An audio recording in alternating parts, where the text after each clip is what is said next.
24th birthday, and the celebrating goes on and on.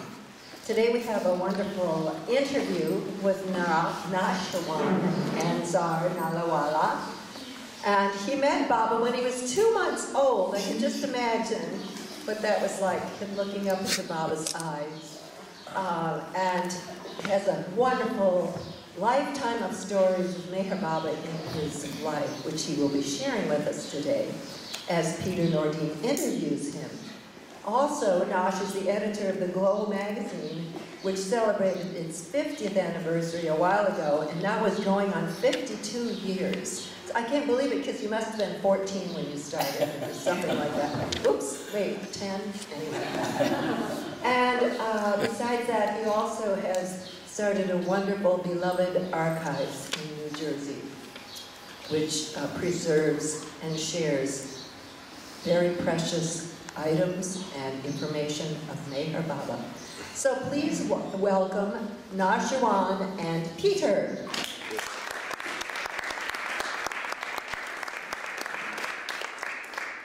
That pretty much answered all my questions. I'm sure people would want to hear your story from the beginning, so if you wouldn't mind spending a few minutes telling about your family, your mother, who is still alive. How old is she now? 98. 98. Your mother's still alive. God bless her. So let's go back to the year you were born and begin from there. Okay.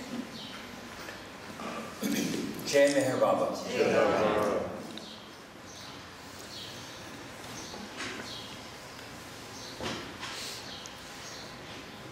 Often people ask me, when did you meet MEHER Baba? And my answer inevitably is, I did not come to Baba, Baba came to me.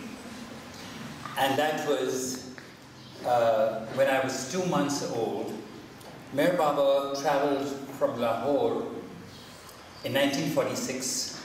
Now you know how old I am. And he came to Dehradun, which is in the foothills of the Himalayas. And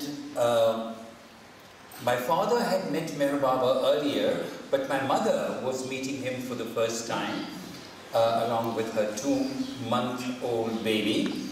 And MEHER Baba came with 4 members of his mandri. And Baba invariably would always go to anyone's house. He would come for lunch, never for dinner. So he came to our house. My mother prepared dal and rice, and which is what Baba enjoyed and which was his diet. And he carried me in his arms for 4 hours during that stay, and then he left. But excuse me, but how did Baba even come to know your family? Okay. Did I miss that one? 4 hours? Yes. He was cooking you. So then I would have to answer Debbie's question, I have to go back to a time when, in 1930, my father, who was in Navsari, who grew up in Navsari, which is in Gujarat state, was given a small booklet by one of his teachers. It was called The Sayings of Sri MEHER Baba. And he was always a very devout Zoroastrian, so he never really paid attention to this little booklet and put it aside. But 12 years later, one of the Mandli contacted him. Now, you would wonder often that Baba went from one place to another contacting musts and swamis and yogis and all these people. How did he get to contact them? How did he know who was there? How did he know these musts? Well, the Mandli, particularly Baidul and Kaka, was 2 of the Mandli, and also Irich's father, Papa Jasawala, would, if Baba said that I wanted to go to Hardwar or Rishikesh, they would try and find out if there were any Parsis in that area. And then what they would do is they would send a questionnaire. And in Beloved Archives, we have those questionnaires. So they would send these questionnaires. Are there any musts? And most of the people would know what musts are. So they would say, are there any mad people? Are there any Hindu religious festivals being held here? Are there any yogis, mahatmas who come there, or they frequent this? So these lists would be then filled out. It was like a questionnaire and sent to Baba, and then they would come. And then they would contact those individuals for accommodation and transport. So in this way, my father was gradually drawn into this, and in 1941, he met Meher Baba for the first time. But doing all this work did not mean that he would automatically get to meet Meher Baba. So he was naturally anxious to meet him, because now all those memories came back to him, that he had this little booklet and that he never really got to read it, but he had heard about Meher Baba. So Papa Jasawala came, and my father pleaded with him to say that, you know, I want to meet Baba and I want to see this.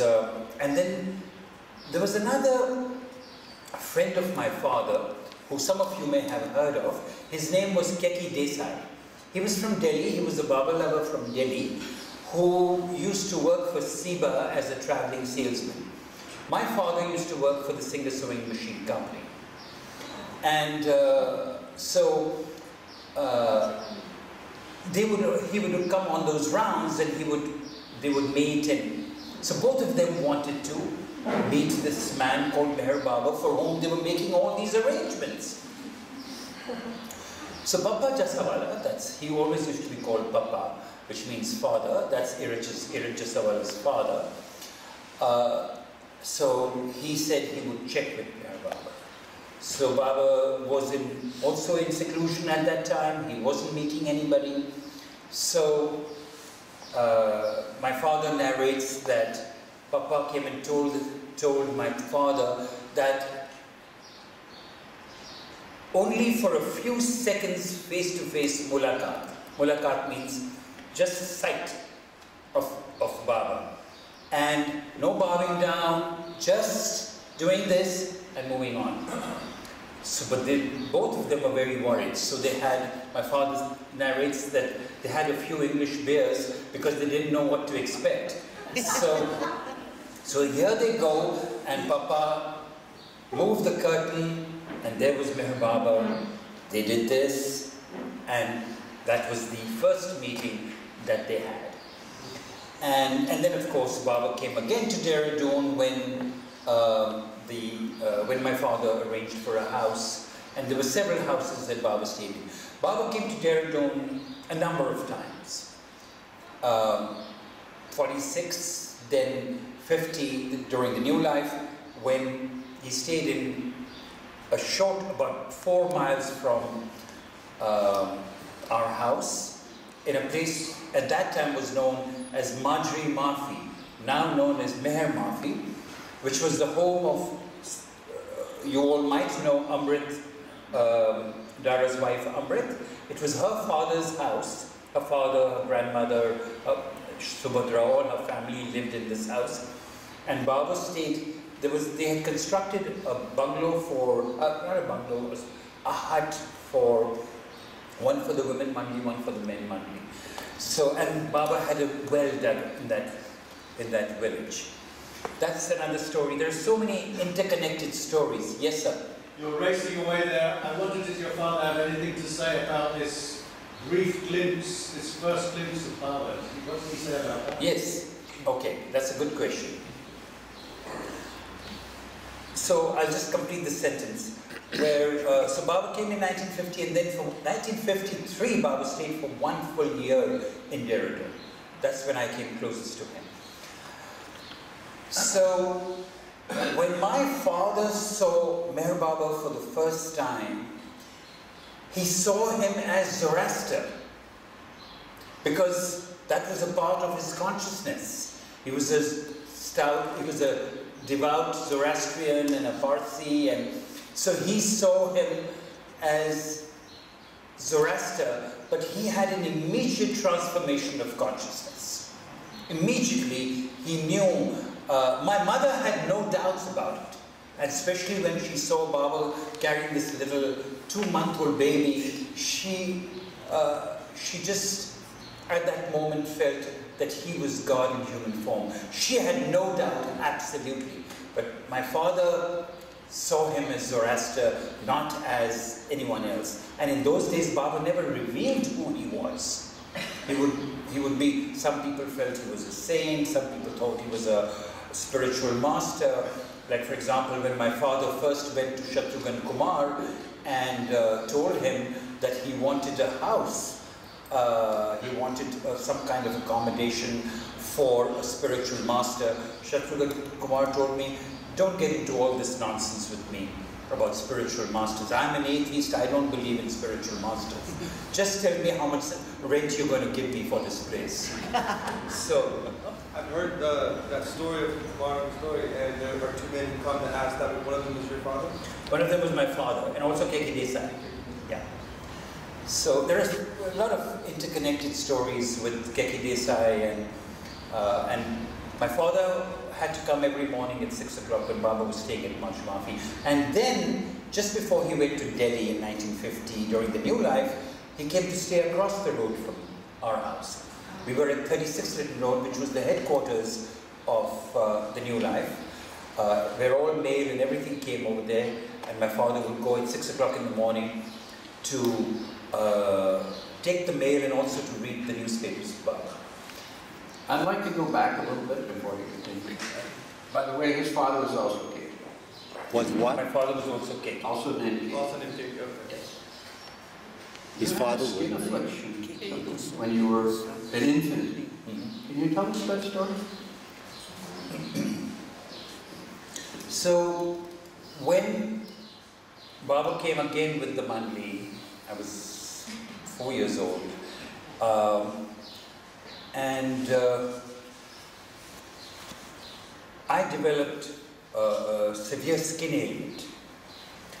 And Baba used to, in those days, he would travel to Rishikesh, Hardwar, Motichur, and be away from the women Mandli, and he would take the men Mandli with him, and then he would come after several days.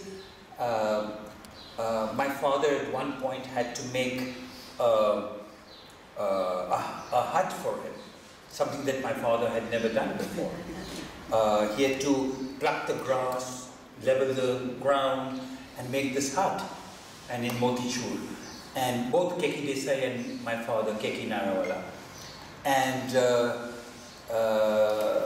they were exhausted, and they had to make this hut and go back to Dehradun. So at the middle of the night, they had to catch a train. And they both were exhausted and sitting, and as a reward, they suddenly see across from the train, they see across on the platform a man waving a lantern. And that was Meher Baba, bidding them goodbye. That was their reward. And my father says that all the exhaustion that we experienced, it just drained away, having seen Meher Baba waving a lantern at them. So those were those little touches that... So going back to this, so my father and mother were very worried. They went to several doctors. They went to skin specialists. They consulted, Gohar was there at that time. They consulted Gohar, and so it was a very serious skin ailment. And my life was kind of threatened at that time. And both my father and mother were very worried.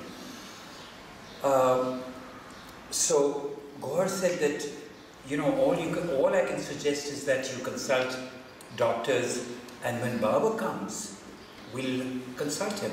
But till Baba comes, there's nothing that I can suggest. All I can suggest is you consult with doctors. So we had, my father and mother frantically contacted doctors to see what could be done. And so it was a life-threatening situation. Then Baba comes, and he comes straight to our house, and Gohar had already told him about this baby Naosherwan who was suffering from this skin ailment.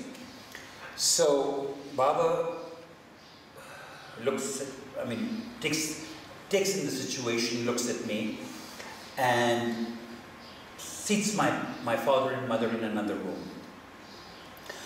And he tells them, will you obey me if I tell you to do something which will not be easy? So they both said, yes, Baba. And again, Meher Baba always asked 3 times, always, are you sure that you will obey me if I ask you to do it? You will not flinch. And they said, yes, Baba. I want both of you to be very, very sure that if I ask you to do something, you will do it. I said, yes, Baba. Because now it seemed for my parents this was the last hope. And by this time they had come to have faith in Meher Baba. It took my mother some time, but even though she recognized him, for her little babies, she was a little baby, I had a sister as well. Baby, it was tough. They didn't know what Meher Baba would ask them to do. So then Meher Baba told them to take the baby and scrub the baby in its entirety with a brush. And then all the things that touched the baby's, all the blankets or whatever the covering, the things were to be burnt. None of them should be reused, including the quilt and this thing that was over there. So everything had to be burnt. Now that was a tough one for my parents. Taking a brush, rubbing and brushing the entire baby's body. But I also had an aunt who was living with us. She was a little tougher than my mother was. So she took it upon herself and brushed him. I bled profusely. And my father would come every few minutes and put his hand on my nose to see that I was breathing. And so it was a very worrisome time for them. And but they followed Meher Baba's instructions to the letter. So all this was done, and you see me sharing the story with you today. Now let's go back to the New Life, so you can tell us a little bit more about your family's involvement in New Life, and then 1953. Okay. So the New Life was a very special period for our family. I was a little boy, 7 years old, and Baba used to live across the road from us at 39 Little Road. We were at 36 Little Road. And while my parents were, my mother was allowed to see the women monthly. My father could come only at 6 o'clock in the evening to see Baba. And he always did come because he was running a shop. So, but I was permitted to walk in and out anytime I liked. So I'm going to narrate a little story that I'm not conscious of, but Mani narrates it on a video. And the story is that Mani narrates that the reason she narrated the story about me was that to talk with Meher Baba, one didn't have to be conscious of the fact that he was silent. He could talk to a Mahatma or a yogi or a politician or anybody, or he could even talk to a small child. And she narrates that one day Naosherwan walked across the street and came in, and I met him, and he said, "Where is Baba?" And I said, "Baba is sleeping in the next room." So Baba, as you know, never really slept. He was always, his thumb and his thing would always be moving. So I walk in and I see Baba sleeping on the floor. So I come out and I say, Mani auntie, why is Baba sleeping on the floor? She says, why don't you ask Baba? So I go in and I come out and Mani says, did Baba tell you why he's sleeping on the floor? And I said, yes, except that I don't know the answer. But I said, yes, Baba told me. And that was Mani's story about that. So I remember this very consciously during the new life. You all have seen this photograph of my father giving Bhiksha to Baba during the new life. That was the last Bhiksha given by anyone to Baba during the new life. I'm sure all of you have seen this photograph. It's a very popular photograph with my father giving Bhiksha, my uncle Ilcha Mistry in the middle, Erach, Kaka and Baidul at the back. You're giving what? Bhiksha. Alms. So in this case, what it was that, and you see that in the museum, there's a container and that Bhiksha. Baba had a sling bag which said, Prem se Bhiksha dijiye, give alms with love. That was the last time, but the second last time was given, the second last time Bhiksha was given at a riverbed called the Rispana River, which was between, it was a short distance from MEHER from Kumar's house.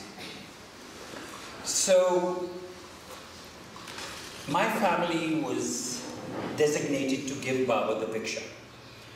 So we all went in a tonga. So early in the morning, my mother used to prepare meals for Baba.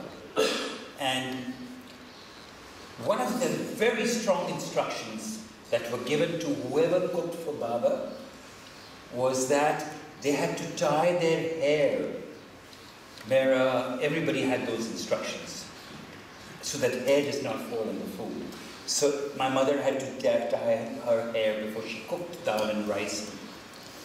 So in this case, she prepared the food and carried it in tiffin carriers, and we all went in a tonga.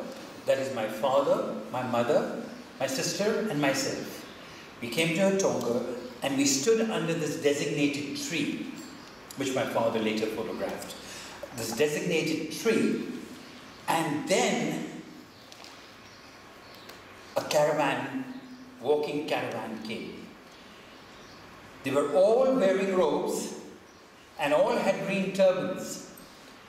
And my mother still remembers this when she says, at that moment when I saw them, a radiant, splendid MEHER Baba, I knew immediately that this is God in human form. If I have seen God in human form, here it is. It is Him. And she also remembers Dr. Duncan, who looked very handsome in a green turban and a flowing robe. So she doesn't remember the others, but they all came, and then my father gave him Bhiksha, and then all of us went to Kumar's house. So that was one of the interesting. There are several little stories. I'll give another little anecdote about the new life, and that was my father was not used to Baba work. I mean, he didn't have any experience with Baba's methods, issues of obedience, and so on and so forth. I mean, this was all new for Baba and for my father.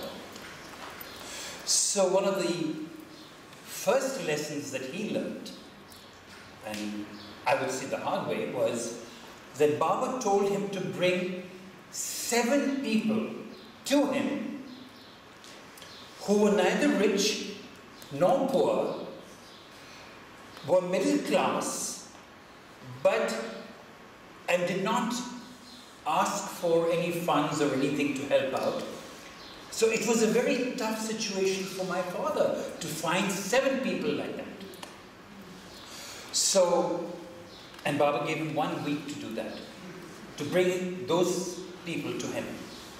So my father went here and there and looked for these people, and he very bashfully came to Baba and said that he was unsuccessful. He would meet 2 people and then they would leave, and he would meet another 3 and they would not come, and he had to coax them and cajole them to come. Baba said 1 more week. So he worked extra hard to get these 7 people to come to Baba. Now finally he was able to get them, and Baba bowed down to each one of them, and you've seen pictures. You've seen a picture of Baba bowing down to them, and he gave them a blanket and 100 rupees cash. He gave them, and Baba said that this was the way he was alleviating poverty in the world. This was his external way of alleviating poverty. But that was his explanation. So this was another lesson that my father learned. So, I hope we have enough time for a few stories, but keep me... We're in the now, go ahead. Okay. So, what I'll do is I'll narrate one last story about my father, which is terrific. Terrific. Just that last story, wasn't it also true that the people had to need the money even though they wouldn't take it upon themselves to ask for money? Well, the people who came, they were needy people. They were needy people, but Yes. they were middle class. Yes, but they were neither rich nor poor, Right. but those who didn't put their hands out. Right. So it was a fine balance that my father had to work on. So I'll tell you the story which I love and which all of you will enjoy. My father, as I mentioned, worked for the Singer Sewing Machine Company, and he joined the company when he was 18 years old, and he was very devoted to the company. So one day, the Singer Sewing Machine Company declared that they were leaving India, and that all those who had their agencies would either buy all the inventory, or they would be out of a job. Now my father was a very devoted employee. So for him, he was shocked and devastated. He wasn't the entrepreneurial type. What am I going to do now? I have a wife, I have 2 children. I don't have... So he wrote a pathetic letter to MEHER Baba, a sad, depressing letter to MEHER Baba, saying he was in his late 40s. I'm getting old now, and what should I do? And the Singer company is closed down, and so Baba sends him a cable. Several people have framed this letter that Baba wrote in their offices. Baba sent a cable. These are Baba's exact words. Don't worry, all will be well. God is Malik. God is supreme. This was the cable. Baba always sent a cable and followed it up with a letter. And now I'll read this letter. Have no fear at all. Our God is almighty. He's the Lord, and He will make you dance according to His wish. You must start your new business without a second thought or any worry, just as you said in your letter. Why don't you become the boss in single quotes, since my nazar is on you? Now I want to digress a little. When Baba was in Dehradun, Baidul, my father would egg Baidul to ask Baba to make him the boss in Singapore. So Baidar would somehow or the other tell Baba, Baba, why don't you make Keki the boss? Why don't you make Keki the boss? And Baba would smile and never answer. Now he would say, Baba, why don't you make him the boss? He couldn't pronounce boss. So everybody laughed, Baba laughed, and that was the end of it. So this, he's referring to this. Why don't you become the boss since my nazar is on you? What are you afraid of? Have hope, have courage, be courageous, and carry out your work successfully. Where there is honesty and purity of heart, there is God. So don't give up His company. Why are you worried about old age now? You have to grow young now. Do not be afraid. The plan you have outlined should be put into practice and get ready to be the boss. Meher Baba. Great letter, isn't it? So my father was spurred up and he bought his business and he ran the singer company and he branched out with a knitting machine and so forth and did well and retired, and now he's several years back he passed away. So this was this is how Baba brought each one of us closer and closer and closer. In my case, a lot more instances than my parents.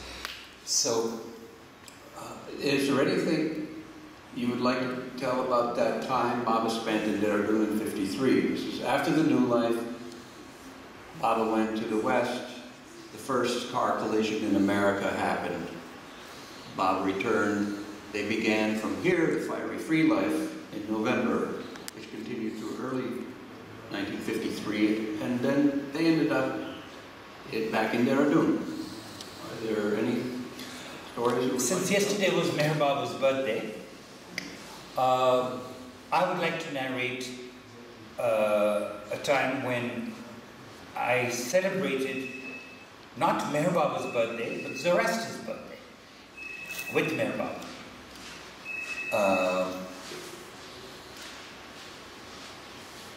September 7, 1953 was Zoroaster's birthday. So that was also, when Baba was staying in Dehradun,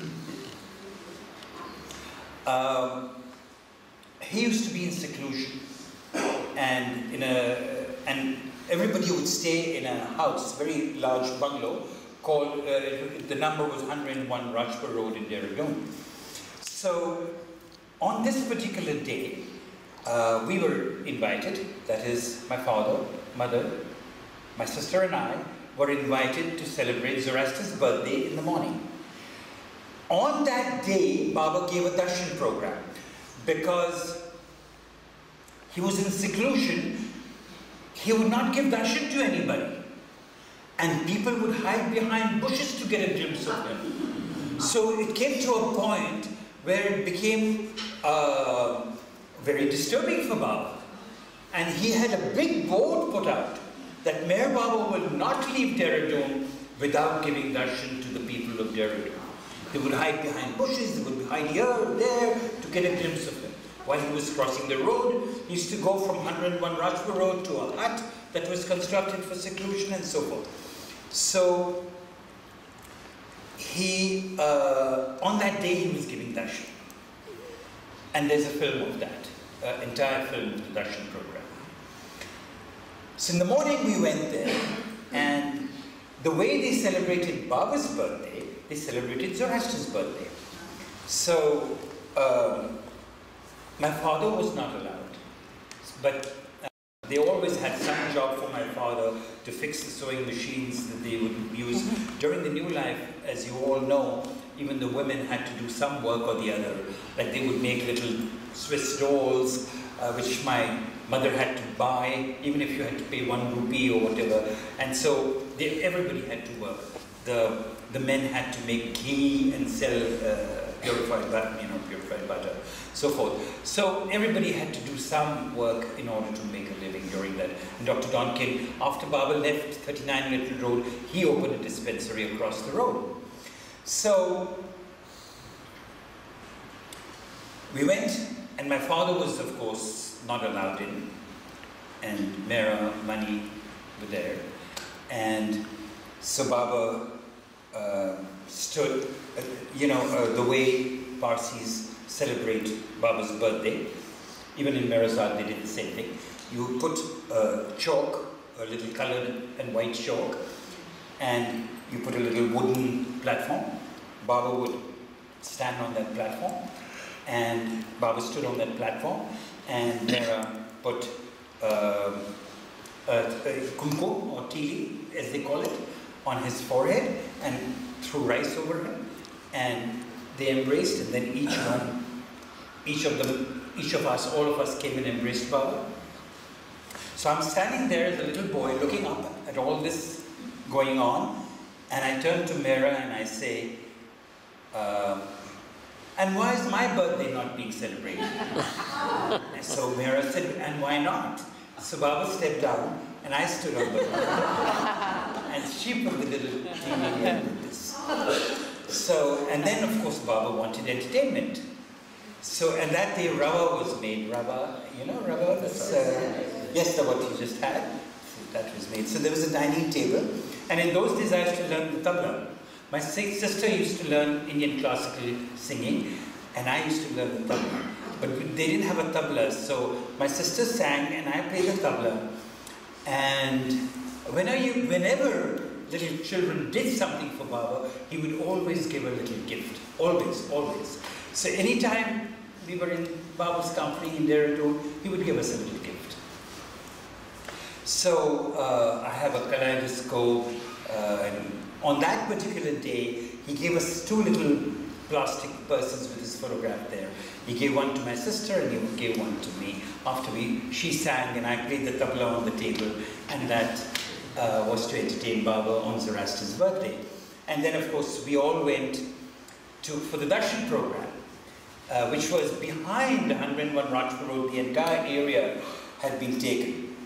So my memory of that day was that there was a school in Dehradun for the deaf and dumb. It was called Nanni Dunya. Nanni means small and Dunya means world, small world. So what they had done was, they had prepared for Baba a very, very, very long garland. So there were about 30, 40 children, all of them carrying that big garland all along, and they all came carrying that garland, and they put it around Baba, and so, and it was on that day that Baba gave out the highest of the high message on September 7, 1953. So that was one of the events of 1953, which was a highlight. We can see that in the film that was taken on that day. Yes, you can see the children walking towards Baba. Can you give us a quick overview over your younger years leading up to the events then of the East-West Gathering and all of your correspondence?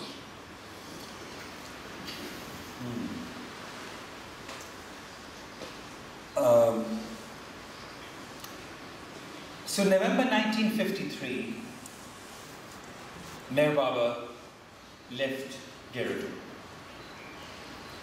And I don't know about others, but I was completely devastated. Completely. Didn't take it well. Did not take it well. Because I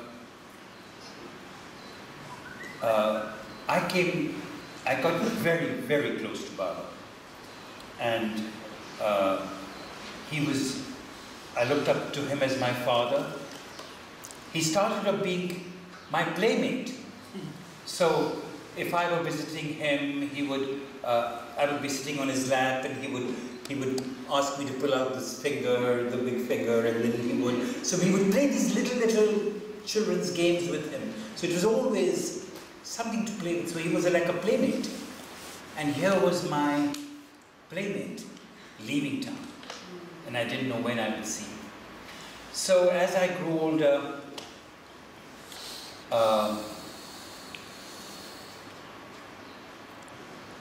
This was in 1953. Then several years went by, and I became more and more restless. Dehradun is a military station. It has the Indian Military Academy, and my father wanted me to join the military because it was a well-paid job, which eventually I joined the military, did training for 3 years, but never eventually joined the military under instructions from Baba. Another job was designated for me by Baba. So I became more and more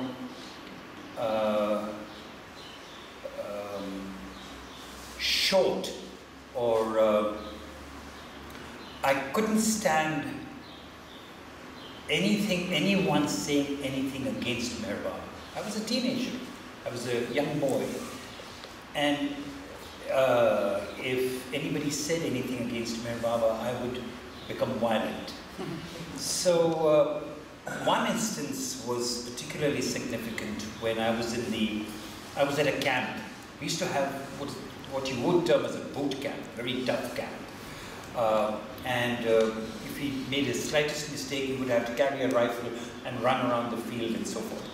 So one day we were blancoing our belts and polishing our boots. So one of the guys who thought he was very funny and always cracked jokes and made others laugh took a dig with me about Meher Baba. And I got up from there as I was polishing my boots and tried to throttle him so viciously that several people came and separated us. And he choked and but then soon after I went into severe remorse, and I wrote a letter to Baba from the camp. And I received a letter from Meher Baba at the camp, explaining to me very carefully that during my life, as I go along in life, you will get many instances where people will say negative things about me.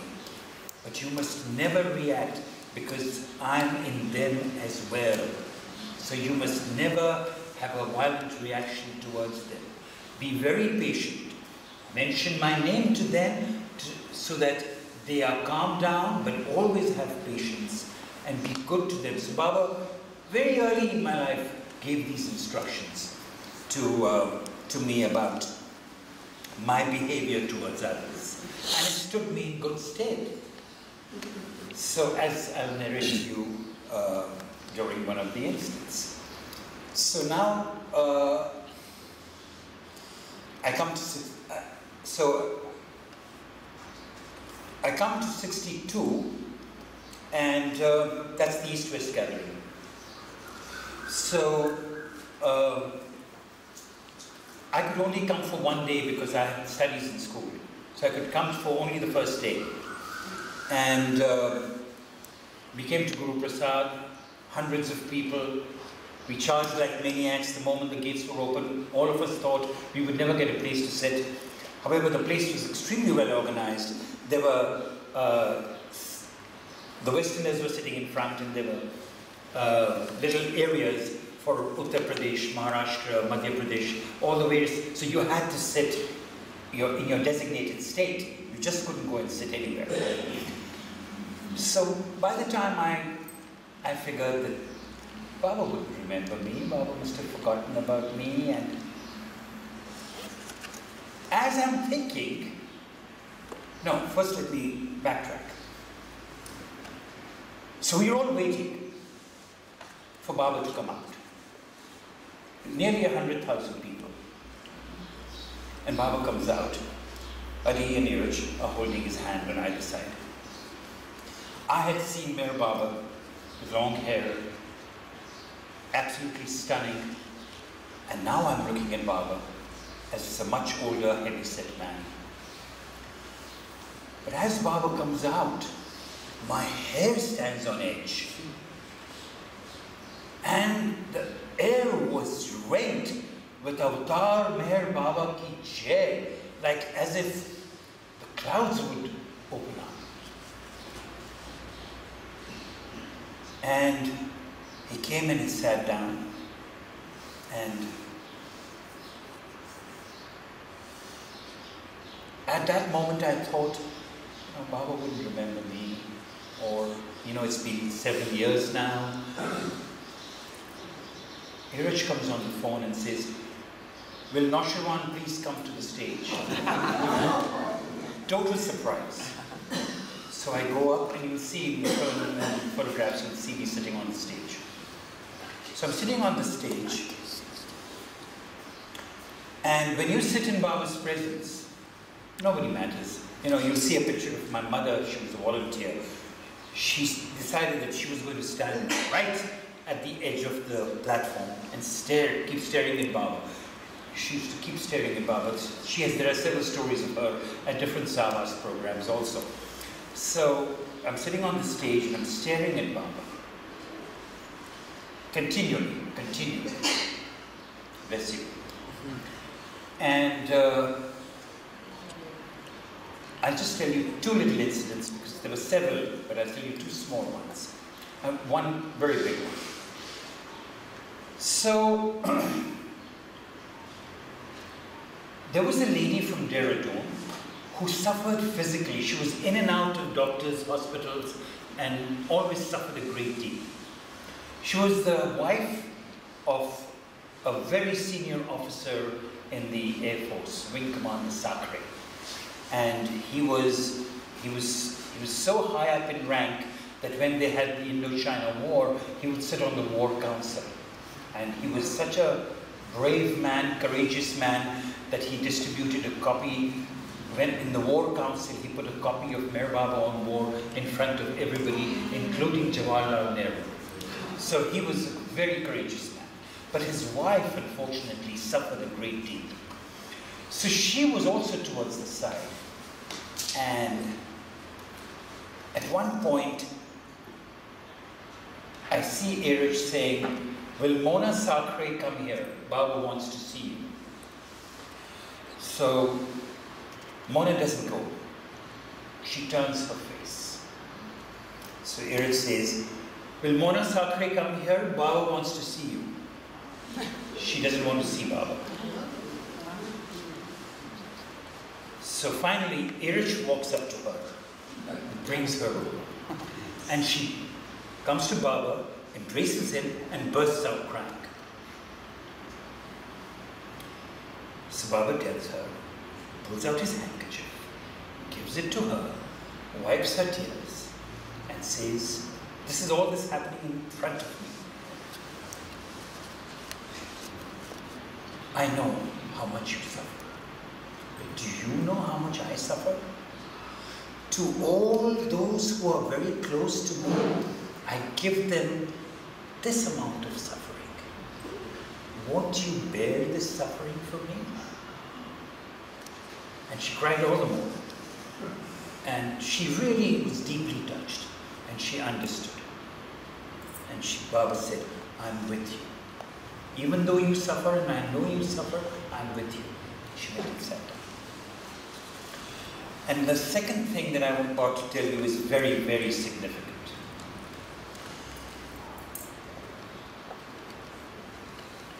So, 100,000 people, Baba's talking here, he's turning to somebody, there's a program going on, there's Harry Kenmore, who recites the Master's Prayer and the Repentance Prayer, and in a booming voice.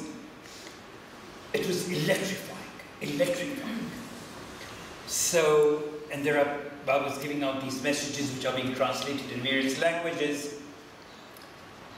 And suddenly, out of the blue, from the farthest corner of this huge crowd, somebody says, Avatar Meher Baba ki Jai. And Baba's hand goes to his heart. Now, I noticed this, I don't know whether others did, sitting on the stage, but I noticed it each time. And then again, Baba would just continue, and somebody would say, Jai Meher Baba! And Baba's hand would go to his heart. Now the reason, and at that moment I realized as a young boy that Jai Meher Baba, that we use as good morning, good afternoon, or good evening, is not just some ordinary 3 words. For Meher Baba, these 3 words were sacrosanct. They were a prayer. And that is his gift that he has given us, his name. The gift of his name is what Meher Baba has given us. So that is so important, that when we say Jai Meher Baba, we must say it meaningfully. And when Baba says Jai, which means in Hindi as victory, and what does that mean? Jai, it means victory to Meher Baba. And can Meher Baba be victorious if each one of us are not victorious? And what does victory mean? What does victory mean? Victory means holding on to his daman.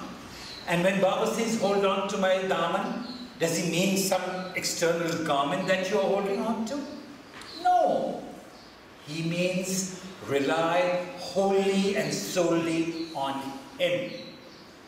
Trust him completely for your life, including your spiritual life, for every aspect of your life. And for that, he's given us this talisman of Jai Meher Baba.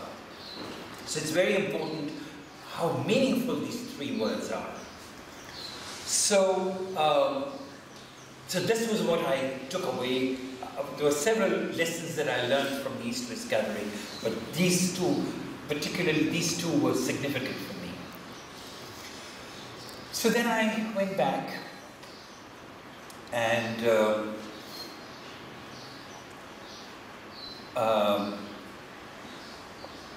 just could not deal with life. After I went back, I became must-like, wouldn't eat, would feel cold when it was hot, would feel hot, and became just completely immersed in Meher Baba, wouldn't study. My parents got worried, they thought I was losing it, and I reached a point in my life where I'd completely given up my studies, just wouldn't study and write poems on Meher Baba and meditate, and just became reclusive. So my parents were extremely worried during this phase of my life. But I took a rather drastic step. I decided that I would renounce everything. I would give up my parents, I would give up my studies and go and live with Meher Baba. And for the first time I decided that I was going to disobey him. Even if he said no, I was not going to take no for an answer. So I wrote a letter to him saying that I had my railway tickets, I was coming. And so I get a few days go by, and my mother was always my weakness. So my father was a strict, stern man, but my mother was my weakness. So I shared with my mother and swore her on her heart that she would not tell my father that I was leaving. Now my mother is a hell of a resourceful woman. So she said, I'm happy that you're going to Baba. But what if Baba says no? What are you going to do then? And I had those crazy ideas. I would build a hut outside Mirazar. I would sit under this hut. I would sit all kinds of... But my mother knew that I was in a very delicate state of mind. So she secretly made a deal with the postmaster and sent long, expensive letters to Meher Baba and would get responses to the postmaster. She would every day check with the postmaster so that those cables would not come to the house. A few days go by, in the middle of the night comes the cable from Meher Baba. My father gets up for some odd reason, they always used to come in the middle of the night. And he opens it, Meher Baba, Kibble, and it very clearly, Meher Baba says, renounce nothing but your present attitude. Meher Baba. So, I wasn't going to take no for an answer. But it also said letter follows. So, the letter, a few days later, so my mother said, why don't you just wait till Baba's letter comes? I mean, even if you've got these tickets, you can always get a refund on these tickets to Ahmednagar and so forth. Why don't you just wait till Baba's letter comes? I said, okay, I'll wait till Baba's letter comes. And I waited, and Baba's letter came. And I'm not going to read all. Debbie, how are we doing? Why don't you read it? No, I'll just read. I'll have excerpts from some of those things. So when I said that I wanted to renounce the world, now these are Baba's words. For spiritual aspirants, renunciation is of help.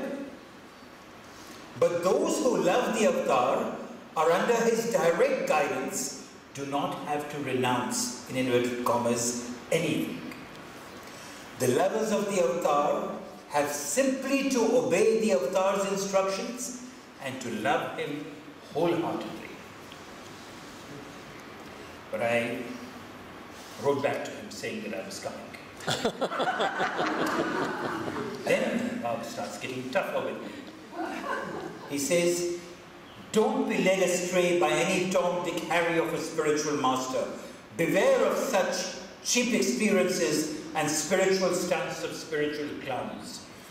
This cable came as a cable after my mother wrote to him that I was in a very delicate state of mind and that I might get led astray by some Mahatma yogi or somebody who might take me astray.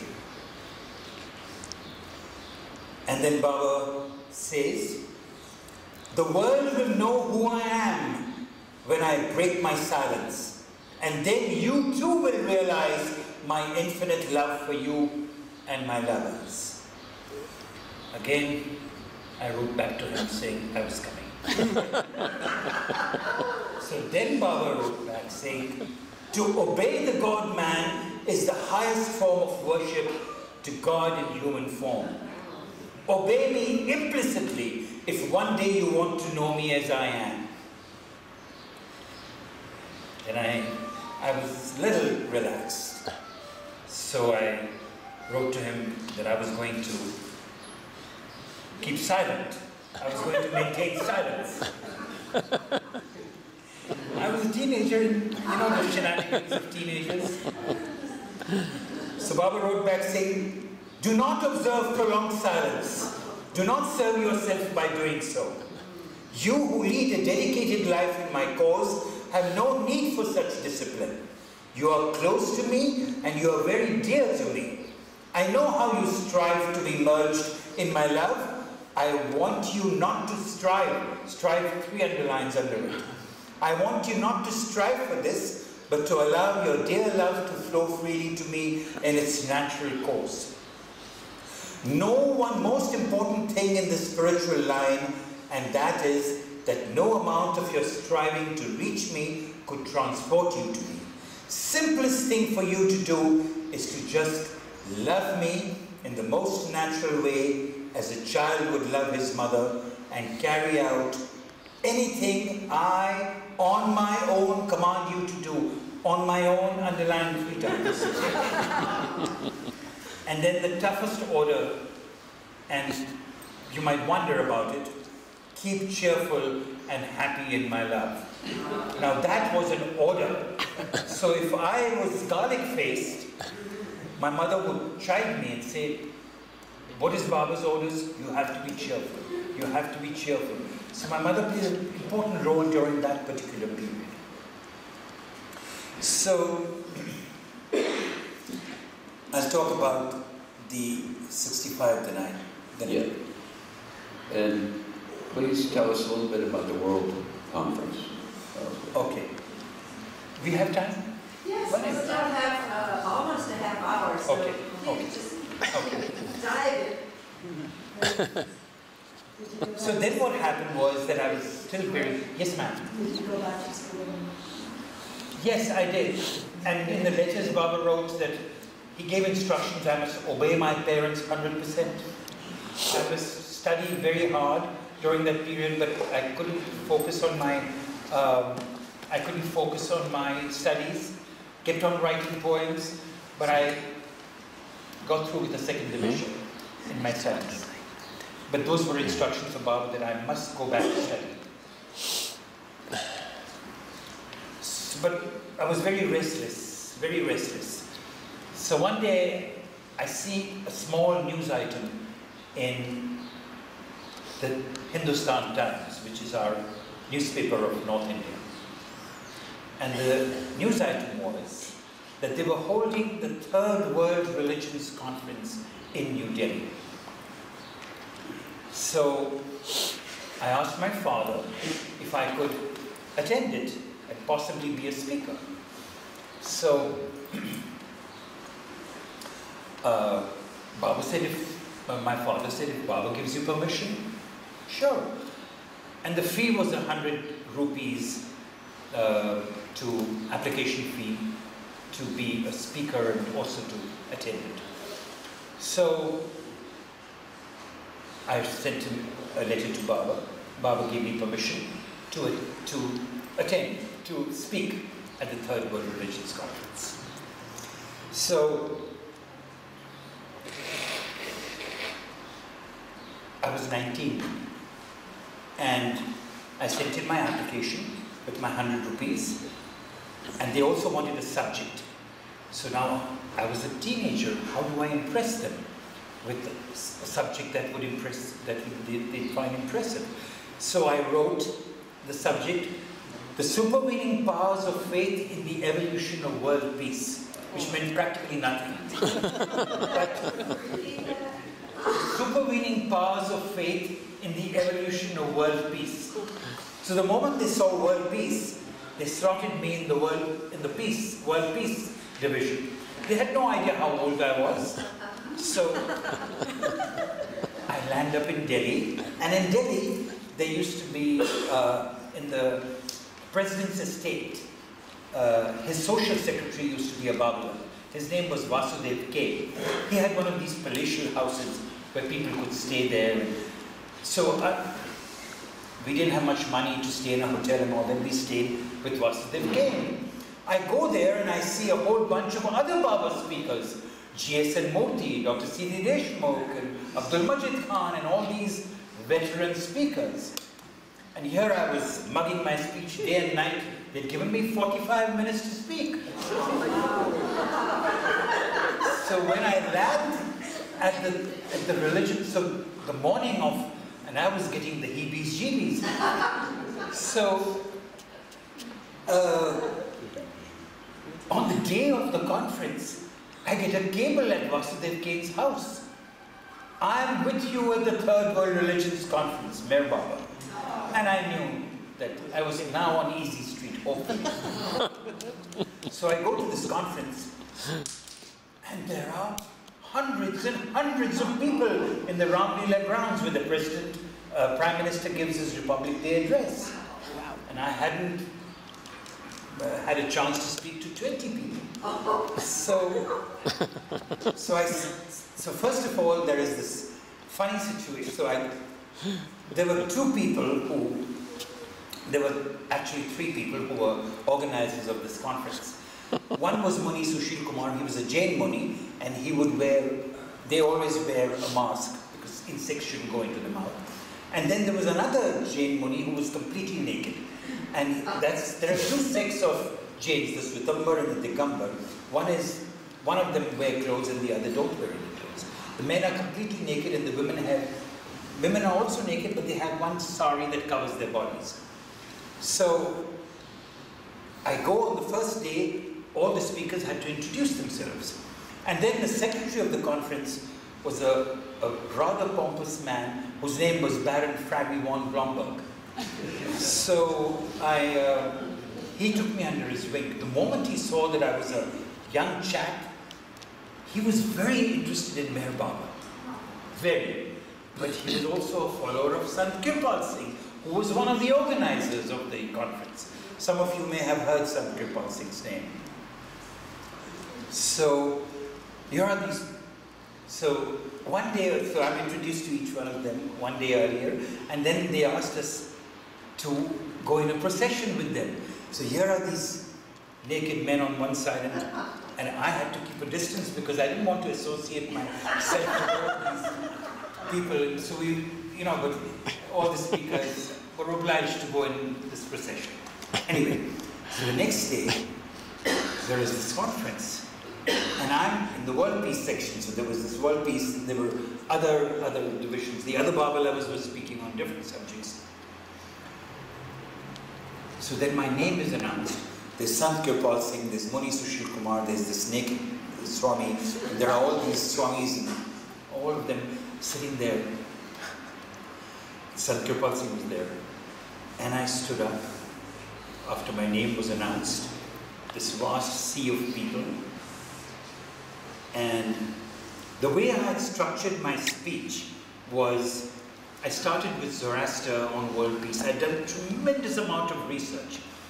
Zoroaster on world peace, Ram on world peace, Krishna on world peace, Jesus on world peace, Muhammad on world peace, and then I said, and today we have the king of peace, Avatar Meher Baba.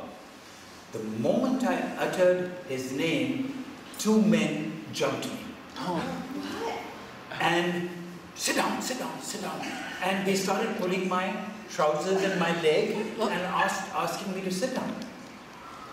And Sant Kirpal Singh saw this. He turns around and he says, let the young man speak. But by the time I had completely forgotten my speech. My mind was blank. So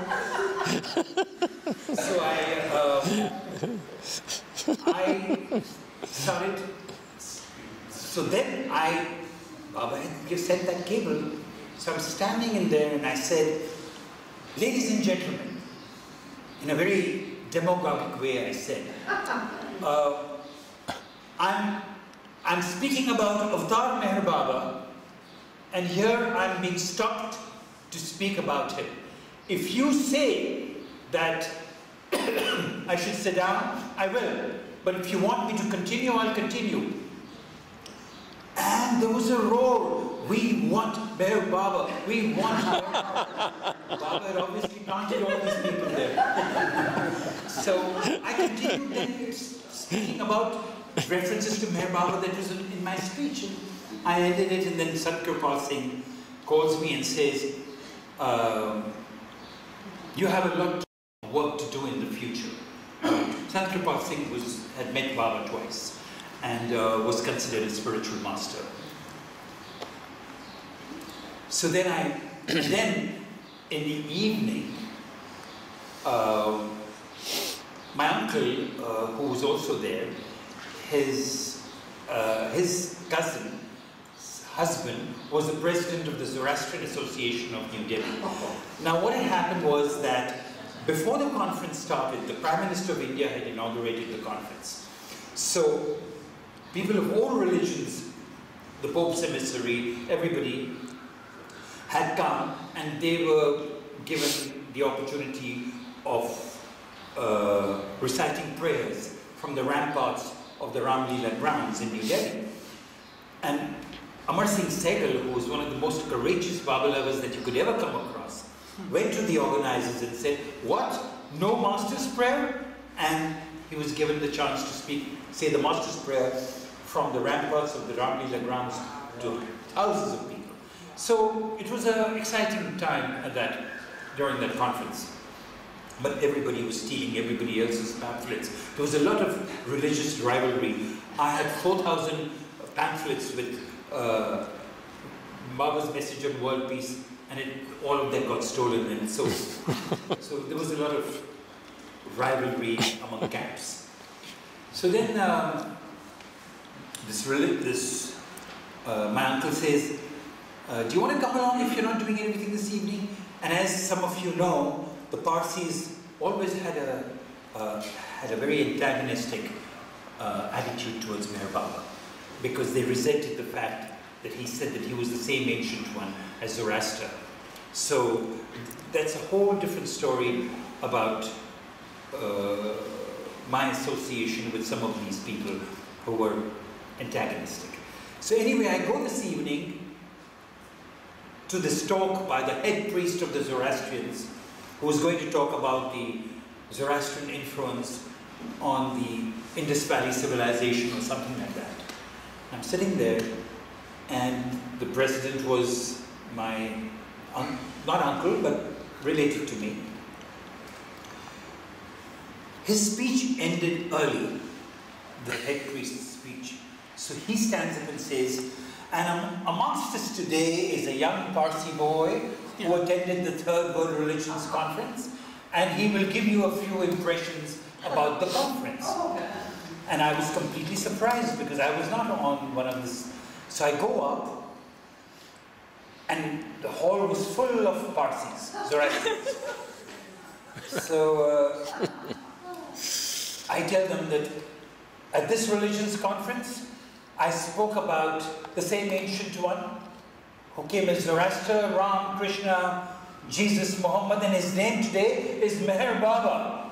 The moment the Parsi head priest heard this, he jumped up like a jack in the box. I have never been so insulted in my life. And he staged a walkout. And the whole event was disrupted. But then we went for tea and biscuits, and then so they said, when is Meher Baba going to give darshan? And we've heard that he's going to break his silence. So everybody crowded around me and asked all these questions. How can he say he's God in human form? And all these questions. So then I went back to Dehradun and I wrote a long letter to Baba, narrating the whole hilarious story about my trip to New Delhi. But Baba was not satisfied with my letter. He wanted me to come to Pune. So this was on May 4th. It was after a Savas program that he had, a 3-day Savas program, Russian program. So on the 4th of May, I land at Guru Prasad. This was, most of you have not seen Guru Prasad, but the way it was constructed was, there was a main hall, which you entered from the main building. Those who have seen the film of The Last Darshan will know, but they won't know the side entrance. There was a side entrance which took you to the Mandli hall. So when you walked in, Irish used to sit on the floor and he had a desk. He would sit, do all his correspondence. So you went past that, you took out your sandals and you went into Mandli hall. So I'll give a little quick description of what it is to be in Meher Baba's presence. So by this time I was a young man. So I go in, I take out my sandals, and I hadn't seen him, this is 1965. I had not seen him for 3-4 years. So I see him sitting in front of me on a chair. He was bare-bodied from the top up, and he was wearing what you call culottes, or 3/4 length pajamas, which the old ladies in small Gujarati villages, the Parsis, would wear, because it was over 101, 102 degrees in Pune at that time. So I saw him and I just rushed into his arms. I kissed him, I embraced him, and he embraced me. When you embrace Meher Baba, you feel the strength of a man. But when you kiss him, you feel the tenderness, the sweetness. We normally don't use the word sweetness for men, but you feel the sweetness of a woman. And Meher Baba didn't apply perfume, but you had this, you were smothered with the smell of musk, and it was a strong smell that came. I went down on my knees, held his feet, kissed his feet, and sat down at his feet. And then I saw Eric standing next to him. And then I had a quick look and I saw the entire Mandli sitting there against the wall. So it was, that morning was my show. So Eric turns,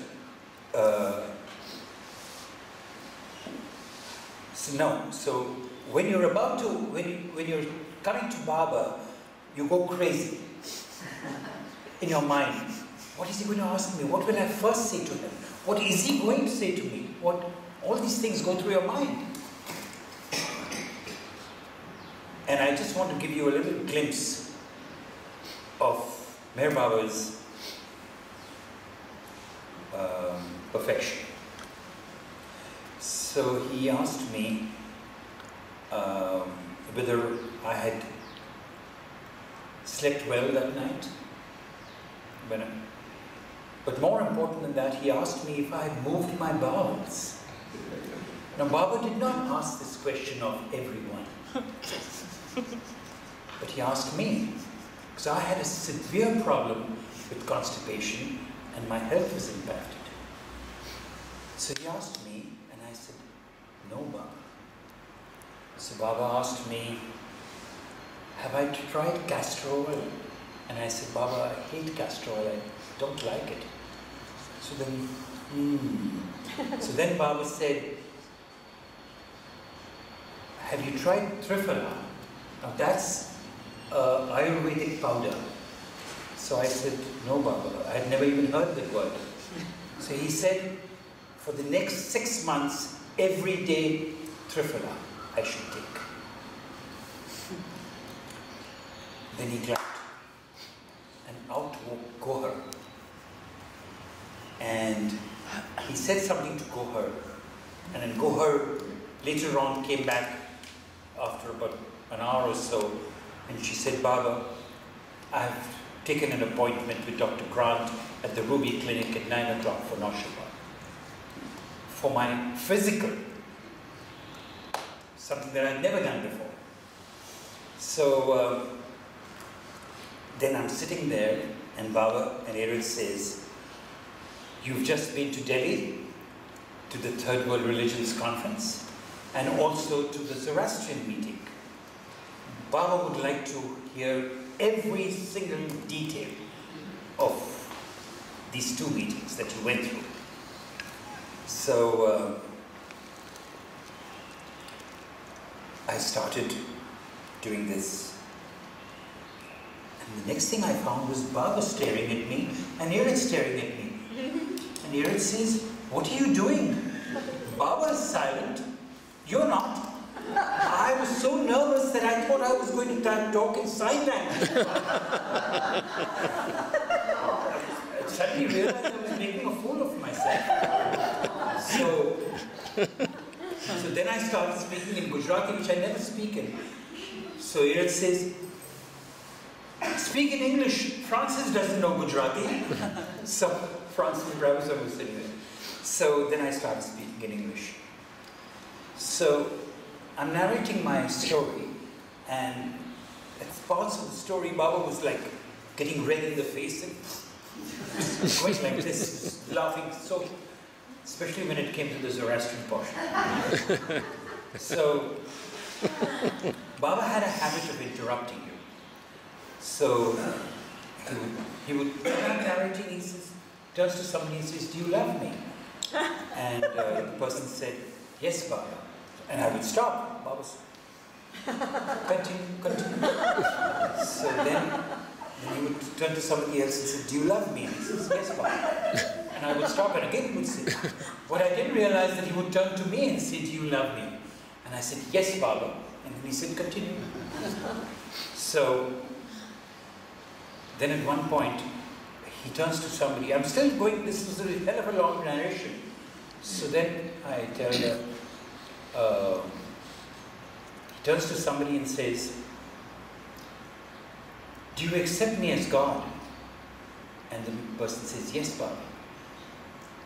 And then he turns to another person and says, do you accept, while I'm narrating this, he wants me to continue. And then as I'm coming to the end of my narration, he tells me, do you accept me as God in human form? Do you accept me as God? And I said, absolutely, Baba. Then I'm sitting over here, he's sitting on the chair.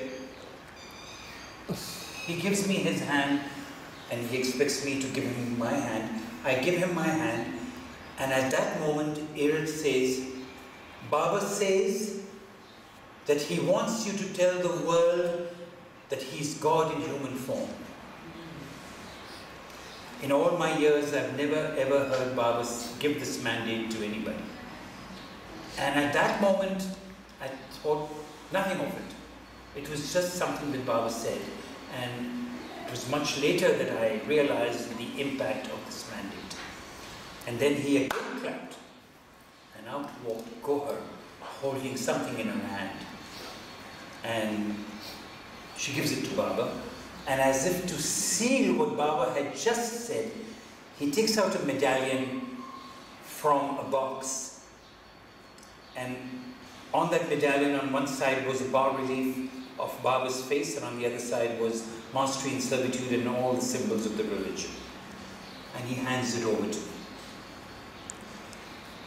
And it was much later, in conversations with Erich and so forth, did I realize that this is how he wanted me to tell the world that he's God in human form. And Baba never gives you an assignment without the tools to fulfill that assignment. He knows your capabilities. He knows your capacities. He knew I was a journalist. He knew I was a writer. So then I went back, and then come November, the New York, the Dehradun group asked me if I would put together a tabloid as a kind of a commemoration of Baba's leaving Dehradun in November 1953. So I put together a magazine called The Spark. And we couldn't use the title because it was already taken by a communist group for their magazine. So then I was frantic, so I wrote to Baba, and then we gave Baba a choice of 3 names: The Glow, The Ray, and Francis decided to add his own, In the Flow. But Baba rejected the other 2 and selected The Glow. And he wrote to me saying, my nazar is on The Glow. And then we started the Glow magazine, which some of you may be receiving it. This is the last issue of the winter issue of The Glow. And this is the 52nd year of The Glow now. So, Quarterly magazine, very fortunate. Ali, Mani, Erich constantly sending me material and so forth. And Baba, each issue would send me a message for The Glow. And the first copy would go to him. He would sign the first copy and send it back to me. And so during this period, he also asked me to, if I knew any jokes. And since I had a lousy sense of humor, I couldn't remember any jokes. But I said, I can play the harmonica. So I used to play the harmonica in a band called the Serenaders. And I used to play the bongos and the congos also. We used to play at Rotary clubs and Lions clubs and so forth. Never commercially, but just for fun. So I played the harmonica, and he asked the women, Mandi, MEHER, and everybody to come to the door at the back of the Mandli hall. And I kept on playing till I ran out of songs. Hawana Gila, Come September, all these songs. And then comes a message from MEHER. Do I know, what's that song? MEHER's favorite song. Swanee? Swanee. I never even heard of that song. So I said, no, I don't know that So anyway, then, but I do want to narrate this little thing that happened at this meeting. So one of the instructions that Irish had sent was that no question should be asked of Baba. And I wanted to ask this one question of Baba. So I was racking my brains, how should I? So Baba then said, I said, Baba, by your grace, both the meetings went very well. And they all asked me questions. And I answered, by your grace, I could answer all the questions except one. And Baba said, what? So I said, Baba, they said, how can Meher Baba say that he's God in human form? And Baba kind of gave a sigh as to what a simple question. And then he became very solemn. And he said, you, Naosherwan, are God in human form. Irish is God in human form. Francis is God in human form. I am God in human form. But each one of you are unconscious of your divinity. I am conscious of my divinity, and it is my job to make each one of you conscious of your divinity. And how do I do that? I give you the gift of conviction. I give you the gift of conviction. He says, I want you to read God Speaks 3 times.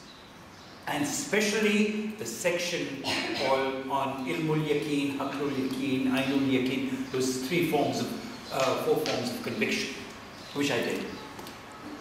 But that is what Meher Baba gives.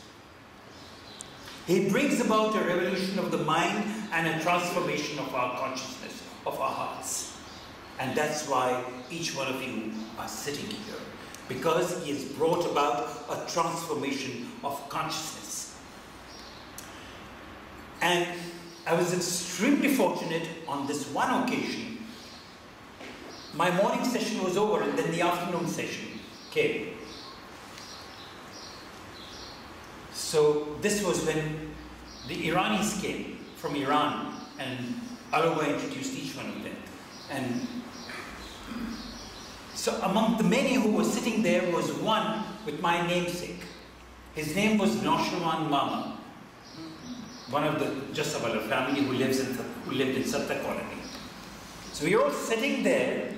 Baba is being introduced to all these people, and Naosherwan Satta raises his finger.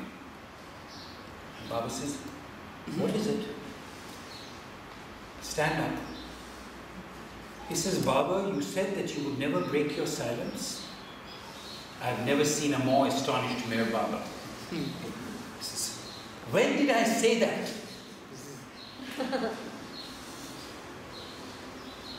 And he doesn't answer. And then Baba turns to everybody and he says, I will break my silence in the hearts of all those who love me. Now this was said in my presence. So when Baba dropped his body, I announced in the glow that Meher Baba has broken his silence. Moshe the Deuce wrote back to me saying that she was not in agreement, but Adi was in agreement. And I very, very strongly feel that none of you would be sitting here if Meher Baba had not broken his silence in your hearts. Yes. Why do you think all these hundreds and hundreds of new faces you see crowding the Samadhi? Ask them, what brings you here? It's the love that Meher Baba came to give is being manifested in many different ways in the hearts of people. It doesn't have to be in one particular way. Nobody can tell you how you should follow Meher Baba. Nobody has the right to say that. If you want to stand on your head and express devotion to Meher Baba, that is the right way. So nobody has the... But while Baba gave you this gift of conviction, he also gave each one of you a duty. He just didn't tell me, he just didn't give me this mandate. to start the glow or to open beloved archives so that people could have complete access to every material off the streets. He told me so that I could work within my capability and capacity. But he's given each one of you a different kind of capability and capacity. And what is that duty? To tell everyone you meet, in whatever shape or form, that the avatar is here, that God in human form is here. Even if you have to mention his name, Meher Baba, it might take them 20 years, and it has. People have taken 50, 60, 70 years to come and bow down at his threshold. So you're not converters or proselytizers. You're simply the Johnny Appleseeds to sow the seed of love, which Baba has sown in your heart, to sow in the hearts of others. And that is his message.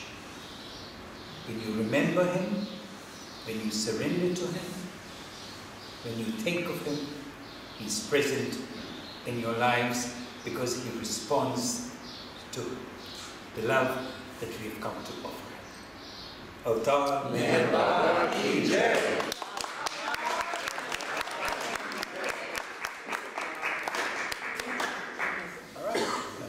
Thank you for coming, everyone. Thank you. Let's do that J Baba with conviction like he told us before. Avatar! Naosherwan, thank you so much. Thank you. This was the icing on the cake, should I say? The concert was an awesome event. Well, we've just had, this was awesome, so I thank you on behalf of all of us here.